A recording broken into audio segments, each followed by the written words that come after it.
Hello students, now we have to start the chapter that is globalization and the Indian economy.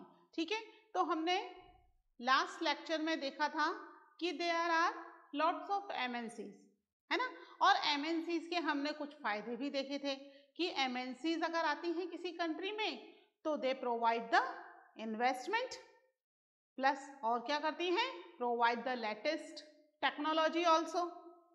ठीक है, तो हम इसका एक एग्जाम्पल देखते हैं, है ना। एमएनसी तो हमने लास्ट लेक्चर में कर लिया था, एक एग्जाम्पल भी किया था हमने एमएनसी का, that is cargo food company and India की Prakash food company. Cargo food company which was from the America, है ना, उसने इंडिया की प्रकाश फूड कंपनी के साथ टाई अप किया, इन्वेस्टमेंट प्रोवाइड किया, टेक्नोलॉजी प्रोवाइड की, और जो इंडिया की प्रकाश फूड कंपनी थी it become an international brand. ठीक है, इसी तरीके से एक और एग्जाम्पल है फोर्ड मोटर्स का,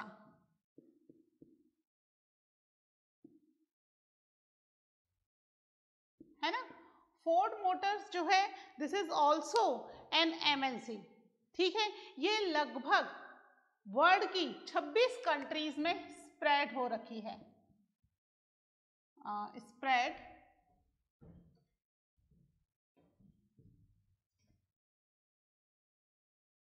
स्प्रेड ओवर 26 कंट्रीज, है ना। 26 कंट्रीज में फोर्ड मोटर के ऑफिसेज हैं और वहां ये अपना बिजनेस करती है अलग अलग कंट्रीज में। ठीक है, इंडिया में कब आई, केम इन इंडिया इन 1970। ठीक है, 1970 में, सॉरी 1995 में, 1970 मुझे किसी और चीज का ईयर याद है क्या, 1995 में ये इंडिया में आई, और इंडिया में आने के बाद इसने जो है वो कोलैबोरेशन किया, यानी अपनी नई इंडस्ट्री सेटअप करने की बजाय क्या किया, जो ऑलरेडी सेटअप इंडस्ट्री थी उसके साथ एक कोलैबोरेशन किया। किसके साथ किया, collaboration that is done with the Mahindra and Mahindra. ठीक है, Mahindra and Mahindra Indian company है।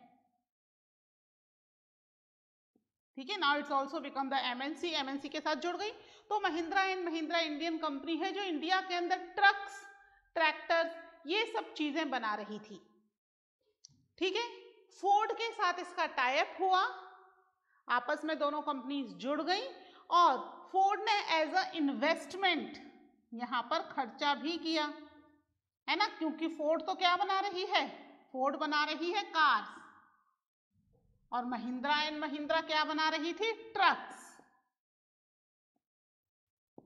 लेकिन ऑलरेडी महिंद्रा एंड महिंद्रा का अच्छा खासा मार्केट था इंडिया में, है ना। इंडियन लोगों का जो था that they have the faith in Mahindra and Mahindra की महिंद्रा एंड महिंद्रा का अगर प्रोडक्ट है तो अच्छा होगा, तो इसलिए फोर्ड ने इसके साथ टाई अप किया। अब क्योंकि महिंद्रा एंड महिंद्रा को कार बनानी होगी, उसकी टेक्नोलॉजी, उसके लिए अलग से चीजें चाहिए, तो यहां पर उसने इन्वेस्टमेंट किया 1700 करोड़ का।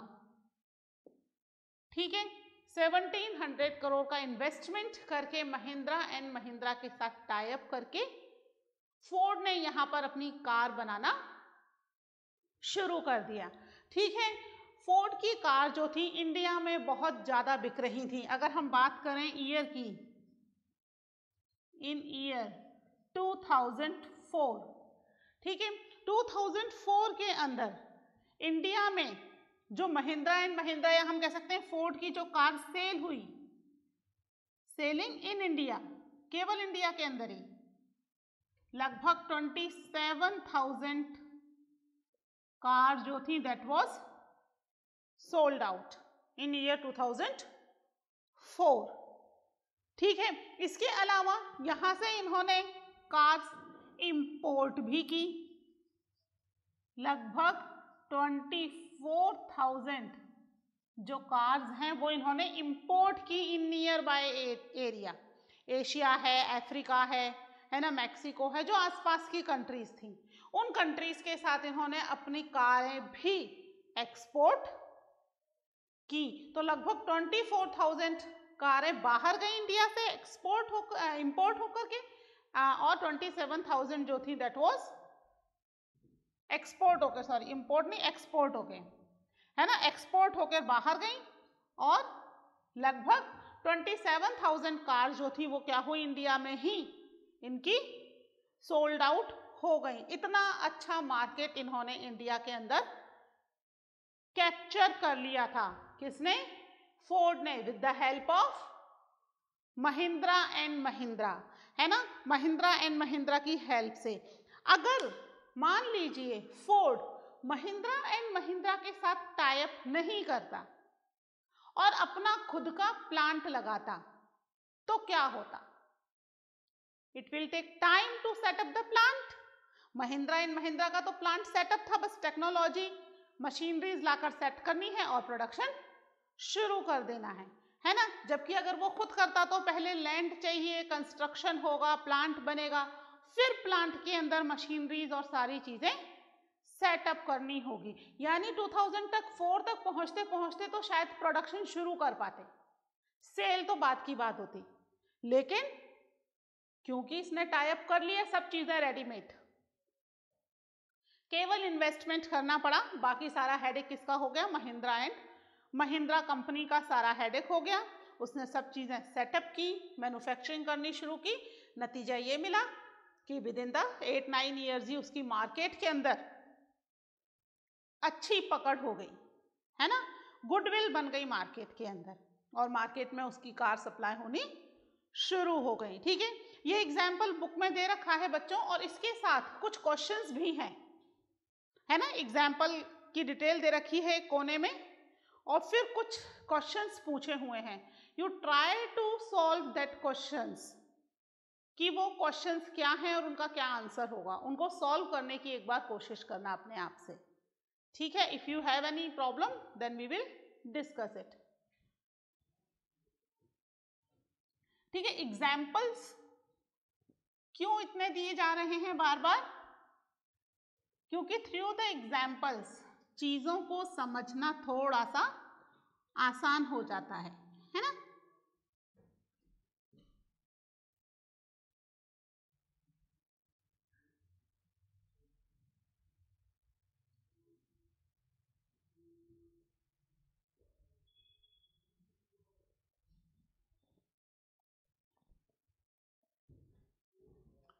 ठीक है, इसके बाद हम बात करेंगे about the foreign trade and integration of market.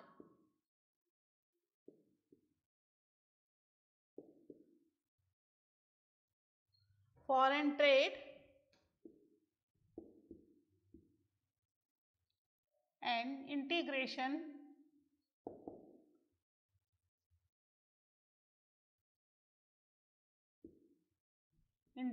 Of market. ठीक है, फॉरेन ट्रेड क्या है? फॉरेन ट्रेड, फॉरेन ट्रेड एक बहुत ही इंपॉर्टेंट चीज है जिसके थ्रू क्या होती हैं, कई सारी कंट्रीज आपस में एक दूसरे के साथ कनेक्ट होती हैं, है ना। पहले लोगों ने एक कंट्री से दूसरी कंट्री में जाना बेसिकली ट्रेड के लिए ही शुरू किया था, कि सामान लाया ले जाया जाए, वहाँ जो सामान मिलते हैं वो उन कंट्रीज में नहीं मिलते थे। तो बेसिकली ये जो ट्रेड हुआ ये किसके लिए हुआ? जो आना जाना था, मूवमेंट बेसिकली हुआ फॉर द ट्रेड। ठीक है, तो फॉरेन ट्रेड क्या कर रहा है? आपस में कंट्रीज को कनेक्ट कर रहा है, और ये जो प्रोड्यूसर्स हैं उनको एक अपॉर्चुनिटी दे रहा है। प्रोड्यूसर्स मतलब जो सामान मैन्युफैक्चर कर रहे हैं, वैरायटी ऑफ थिंग्स मैन्युफैक्चर कर रहे हैं, उनको एक अपॉर्चुनिटी दे रहा है कि भाई आप अपनी जो प्रोडक्ट है वो इतना अच्छा बनाओ कि सब जगह उसकी डिमांड शुरू हो जाए, है ना। और अपनी बियॉन्ड, अपनी कंट्री के अलावा, डोमेस्टिक कंट्री के अलावा आप बियॉन्ड जाकर के दूसरी कंट्रीज में भी अपना बिजनेस सेटअप कर सकते हो। ऐसा नहीं है कि आप चाहे कितना भी मेहनत करो आपको अपनी कंट्री में ही काम करना पड़ेगा, है ना। अब just because of the foreign trade आप किसी भी कंट्री में अपना काम, अपना प्रोडक्शन शुरू कर सकते हो, सामान सेल कर सकते हो, ठीक है। तो फॉरेन ट्रेड की वजह से ही मार्केट इतना ज्यादा इंटीग्रेटेड हो गया है, आपस में एक दूसरे से चीजें इतनी ज्यादा कनेक्टेड हो गई हैं। हमें जो भी सामान चाहिए from all over the world, हमें इंडिया में क्या अपने नियर बाय मार्केट में ही मिल जाएगा, है ना। किसी भी मॉल में चले जाओ, आप किस कंट्री का सामान क्या चाह रहे हो, प्रोडक्ट नाम लो, वो अवेलेबल करवा देगा, है ना। क्यों हो पाया ये possible? Because of the foreign trade की आज के टाइम में फॉरेन ट्रेड बहुत ज्यादा हो रहा है, ठीक है। अब केवल हमें फॉरेन कंट्री का सामान ही नहीं मिल रहा, अगर हम कंपैरिजन करें प्राइजेस का, है ना, चीजों की जो कॉस्ट है, अगर हम उसका कंपैरिजन करें तो हमारे कंट्री में बना हुआ प्रोडक्ट और फॉरेन से आए हुए प्रोडक्ट में कोई ज्यादा फर्क नहीं होता है, प्राइजेस लगभग सिमिलर होती हैं, है ना। कई बार तो ऐसा होता है कि फॉरेन प्रोडक्ट जो है that is much cheaper than the domestic product, है ना। डोमेस्टिक प्रोडक्ट की कीमत थोड़ी ज्यादा हो जाती है और फॉरेन प्रोडक्ट की उसके कंपैरिजन में कम हो जाती है। तो यहाँ पर मार्केट के अंदर प्राइसेस का भी कंपैरिजन किया जाता है। जो बायर है, जो खरीदना जा रहा है सामान, वो सामान खरीदने से पहले कई चीजें आपस में कंपेयर करता है।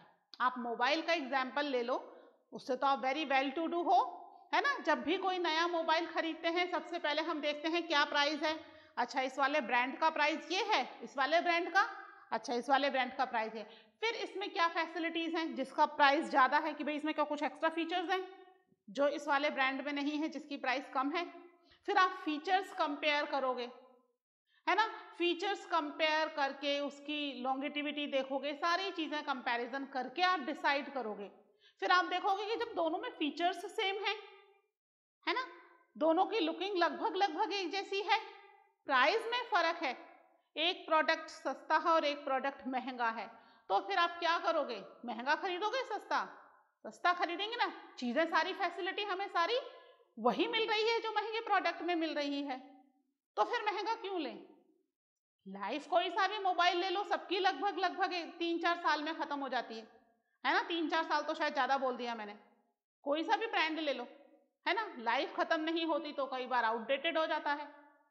4G 5G नए जी आते जा रहे हैं, वो जी हमारे पुराने जी में फिट नहीं होते तो हमें फिर मोबाइल चेंज करना पड़ता है ना।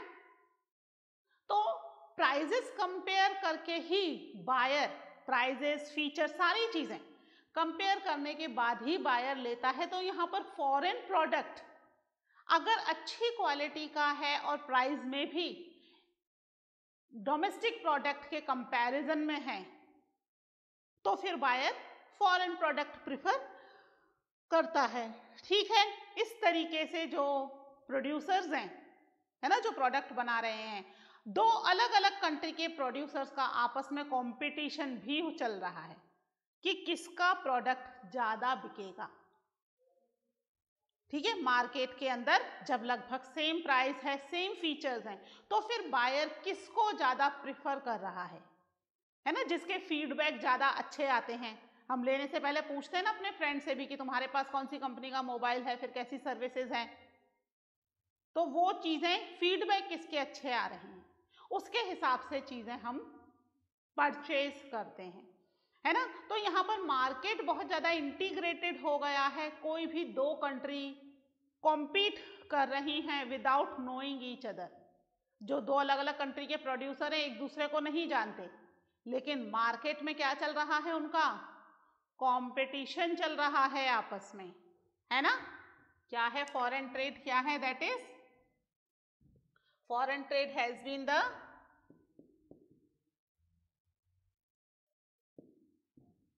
foreign trade has been the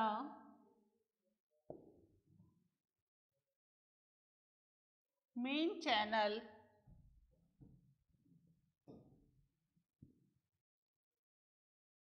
to connecting countries,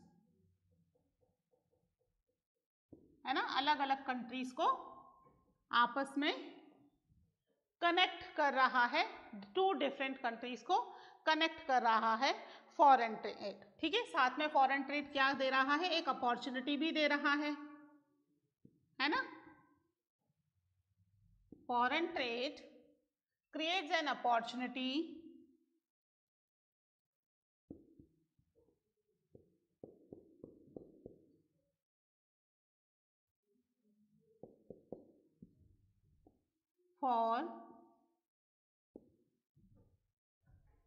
for the producers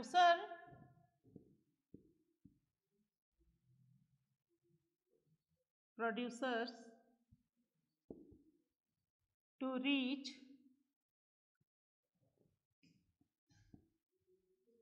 beyond the domestic market।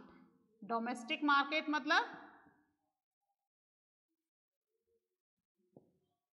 Domestic market का मतलब क्या है, कंट्री का मार्केट, अपनी खुद की कंट्री का मार्केट। जैसे हमारे लिए इंडिया का मार्केट कैसा हो गया, that is domestic market, India का मार्केट हमारे लिए। वहीं पर ही यूरोपियन लोगों के लिए, इंग्लैंड के लोगों के लिए इंग्लैंड का मार्केट कैसा हो गया, डोमेस्टिक मार्केट हो गया। और इंडिया का मार्केट क्या हो गया, दैट इज फॉरेन ट्रेड हो गया। इंडिया से लिया हुआ प्रोडक्ट उनके लिए फॉरेन प्रोडक्ट हो गया, हमारे लिए ब्रिटेन का लिया हुआ प्रोडक्ट फॉरेन प्रोडक्ट हो गया, है ना। तो डोमेस्टिक मार्केट का मतलब है अपनी कंट्री के अंदर का सामान। तो यहाँ पर फॉरेन ट्रेड एक अपॉर्चुनिटी दे रहा है प्रोड्यूसर को कि डोमेस्टिक मार्केट से थोड़ा ऊपर उठे और वर्ल्ड की और दूसरी कंट्रीज में भी अपने प्रोडक्ट को सेल कर सके और देखे कि वर्ल्ड की दूसरी कंट्रीज में उसके प्रोडक्ट का क्या कंपटीशन है, लोग उसके प्रोडक्ट को पसंद कर भी रहे हैं या केवल अपने घर घर के लोग ही पसंद कर रहे हैं, है ना। अपनी कंट्री तो अपना घर ही हो गई, तो अपनी कंट्री के ही लोग पसंद कर रहे हैं, अपने घर के लोग ही पसंद कर रहे हैं। ठीक है, अब यहाँ पर सबसे बड़ा कंपैरिजन किसका आता है, प्राइजेस का, है ना। प्राइजेस ऑफ गुड्स ये सबसे इंपॉर्टेंट हो जाती हैं। गुड्स की प्राइजेस क्यों इंपॉर्टेंट हो रही हैं, एक जैसा गुड्स है ना, ये मार्कर है, ऐसा ही दूसरा मार्कर मैंने लेना है। तो अब दो अलग अलग कंट्रीज के अगर मार्कर मुझे अवेलेबल हैं तो आई हैव टू कंपेयर ना प्राइसेस, कौन सा मार्कर का प्राइस कम है ना। महंगा मार्कर क्यों लूंगी जब मुझे सेम मार्कर कम प्राइस में मिलेगा, है ना। तो यहाँ पर प्राइजेस ऑफ गुड्स भी इंपॉर्टेंट है, प्राइजेस ऑफ सिमिलर गुड्स, एक जैसे गुड्स, है ना, उनके प्राइजेस, सेम गुड्स के prices, prices of similar goods in the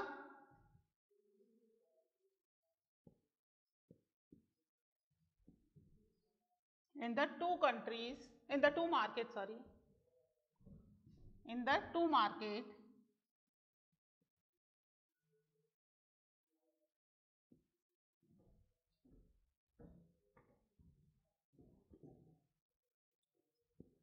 tend to become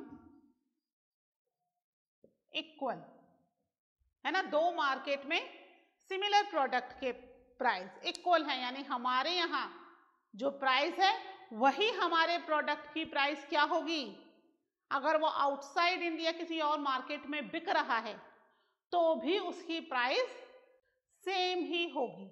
ठीक है, क्यों, इक्वल प्राइस होगी तभी तो मार्केट में बिकेगा। अगर हमारे प्रोडक्ट की प्राइस महंगी हो गई तो दूसरी कंट्री के लोग हमारा प्रोडक्ट क्यों लेंगे, या दूसरी कंट्री के प्रोडक्ट की प्राइस हमारे यहाँ पर महंगी हो गई, है ना, कॉस्टली है, तो फिर हम दूसरी कंट्री का प्रोडक्ट क्यों लेंगे। हम तो क्या करेंगे, अपनी कंट्री का प्रोडक्ट लेंगे जो ज्यादा रिलायबल है, प्रोड्यूसर अपनी कंट्री का ही है, सब कुछ पैसा भी अपनी कंट्री में ही रहेगा, तो फिर we prefer to take the product which is made in our country, है ना। तो यहाँ पर सिमिलर गुड्स के प्राइजेस को भी लोग कंपेयर करते हैं कि कहीं कम ज्यादा ना हो।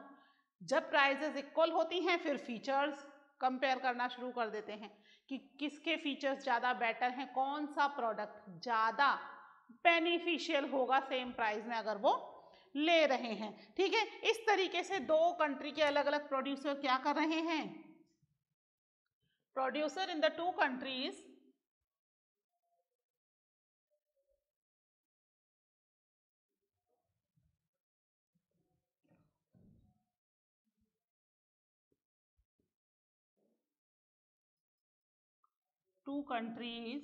now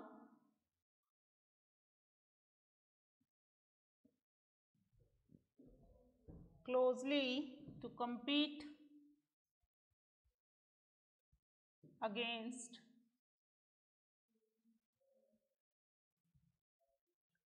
each other, even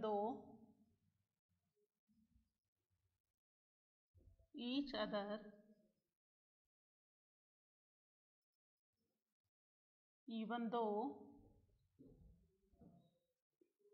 they are separated by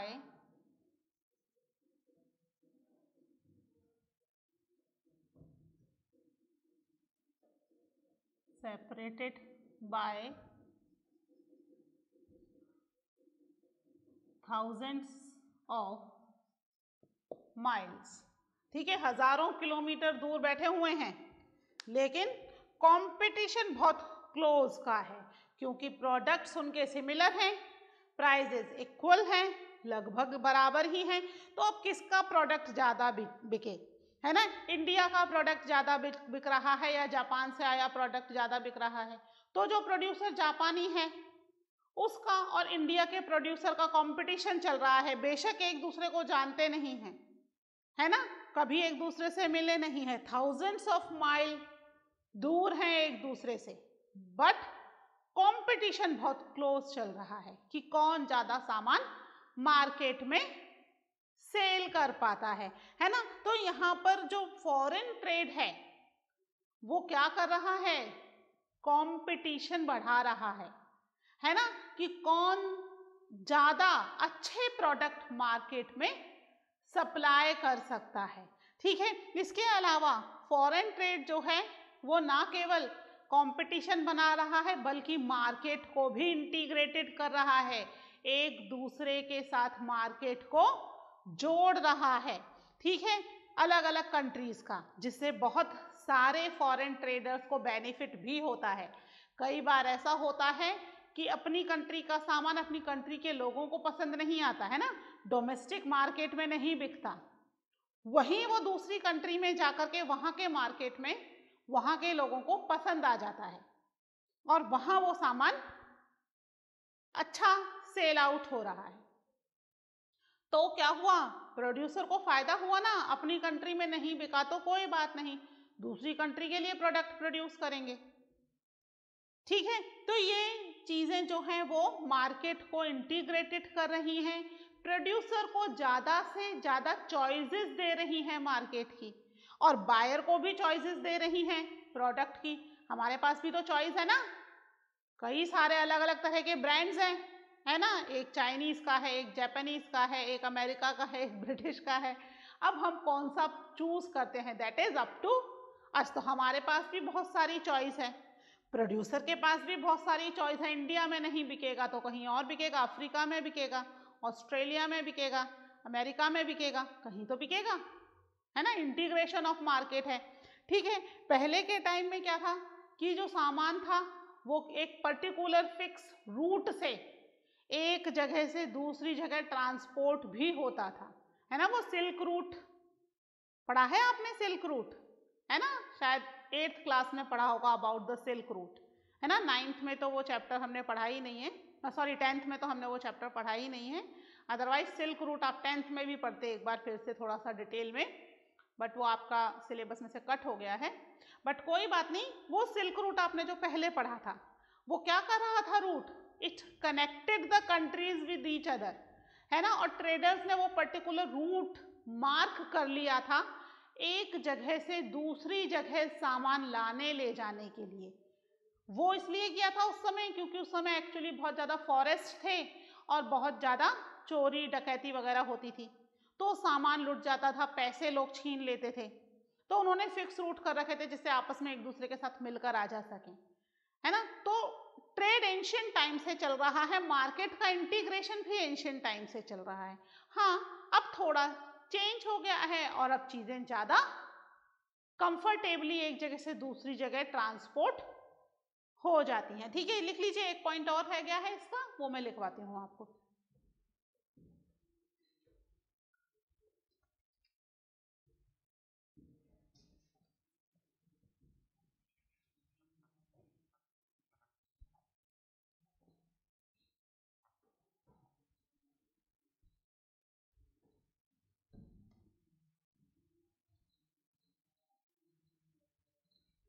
फिर हम एक एग्जाम्पल और देख लेते हैं चाइनीज टॉयज का। चाइनीज टॉयज के बारे में सुना है ना, इंडिया में बहुत फेमस हैं Chinese toys.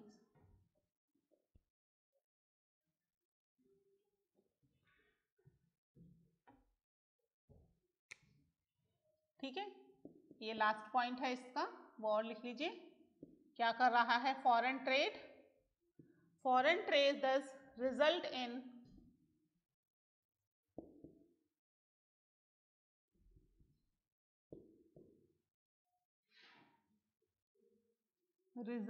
connecting the market or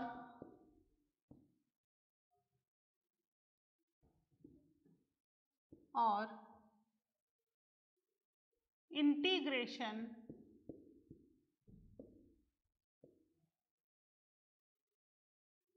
of market in different countries, in different countries। ठीक है, तो फॉरेन ट्रेड क्या कर रहा है? फाइनली मार्केट को आपस में कनेक्ट कर रहा है डिफरेंट कंट्रीज का। ठीक है, इसका हम एक एग्जाम्पल देख लेते हैं, that is Chinese toys in India, है ना। इंडिया में चाइनीज टॉय पहले जो इंडिया में थे, that was the Indian toys which was sold in India. Chinese toys आने के बाद जो इंडिया का जो मार्केट था टॉयज का, वो बहुत तेजी से एक्सपेंड हुआ। क्यों हुआ? क्योंकि वो Chinese toys that was comparatively cheap, है ना। इंडियन टॉयज के कंपैरिजन में चाइनीज टॉयज बहुत ही ज्यादा चीप थे, सस्ते थे। Plus they have the varieties also, कई सारी अलग अलग तरह की वैरायटीज भी थी चाइनीज टॉयज में। जहां इंडियन टॉयज वही ट्रेडिशनल टॉयज घूम फिर करके आ रहे थे, चाइनीज टॉय ने बहुत सारी वैरायटी दे दी। ठीक है, तो यहाँ पर चाइनीज टॉयज का मार्केट इंडिया में काफी तेजी से एक्सपेंड होना शुरू हुआ। इतनी तेजी से कि जो इंडियन टॉयज मैन्युफैक्चरर थे उन सब की दुकानें इसने बंद करवा दी। अब लोगों को क्या चाहिए थे? चाइनीज टॉयज ही चाहिए थे। स्पेशली मार्केट के अंदर एक बड़ा मार्केट किसका था? केवल चाइनीज टॉयज का था, है ना। वैरायटी ऑफ टॉयज हैं, प्राइजेस लो हैं, अफोर्डेबल हैं, तो वो मार्केट में ज्यादा सेल हो रहे थे। कंपैरेटिवली इंडियन टॉयज ट्रेडिशनल है, पुराने तरीके के हैं, प्राइजेस हाई हैं, तो फिर कौन सा प्रेफर करेंगे? बच्चों को तो नए नए खिलौने चाहिए। तो चाइनीज मार्केट इंडिया में बहुत ज्यादा तेजी से बढ़ना शुरू हुआ due to the variety of toys in their hands. ठीक है, और इसने इंडियन मार्केट में अपनी बहुत अच्छी पकड़ बना ली थी because of it was cheaper than the Indian toys manufacturer को बिल्कुल खत्म कर दिया था। ठीक है, तो ये चाइनीज टॉयज ये एक एग्जाम्पल है कि भाई किस तरीके से इंडिया में मार्केट एक्सपेंड हो गया just because of it was cheap and new technology. ठीक है, तो अब आप इसको एक बार बुक में से पढ़ लेना। ठीक है, फिर मिलते हैं with the new topic in the next lecture. Okay, till then take care, bye.